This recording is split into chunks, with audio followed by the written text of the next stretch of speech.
stupéfait de la qualité du travail qui a été fait par Blaise et par Jean Daniel. Et donc j'ai tout de suite dit à Blaise, bah, écoute, je trouverais normal qu'on donne cette collection au musée pour qu'il puisse l'utiliser pour le grand public. Voilà, ça a du sens. Vous allez pouvoir les exposer ou en faire une exposition? Ils peuvent en faire ce qu'ils en veulent. Il y a 1067 cartes postales. Qui étaient les photographes? Son Excellence Madame Cesseray.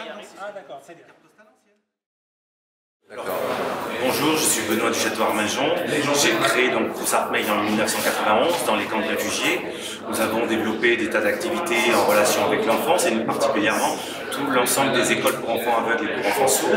On a créé le braille cambodgien, on a développé la langue des signes et notre grande fierté c'était de passer ça au gouvernement jusqu'en 2019. Après 10 ans de construction avec le ministère de l'Éducation, on a fait un transfert de l'ensemble des écoles pour enfants aveugles et pour enfants sourds au gouvernement. Donc on a été appuyé par Sa Majesté le Roi, toujours, et par Samdech Hun Sen qui a compris l'intérêt pour le gouvernement de reprendre. Aujourd'hui, je suis dans le cadre du musée Sosoro, puisque Crous Art Mail, qui avait un gros fonds de cartes postales anciennes, près de 1100 cartes postales, a décidé de donner ces cartes postales au musée Sosoro pour l'utilisation ici, pour le grand public.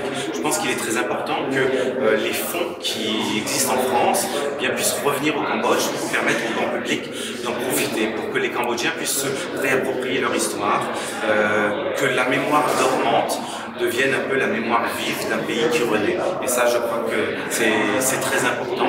Et en tout cas, c'est notre volonté, justement, c'est notre participation à la reconstruction du Cambodge. C'est comme ça que je pense que ça a du sens, c'est le sens de l'histoire. Et pourquoi avoir choisi Sosoro en Pourquoi avoir particulier? choisi le musée Sosoro? Parce que je l'ai visité, j'ai trouvé que les expositions étaient très bien tenues, qu'il y avait une gestion. On n'a pas l'impression d'un laisser-aller comme on pourrait trouver ailleurs.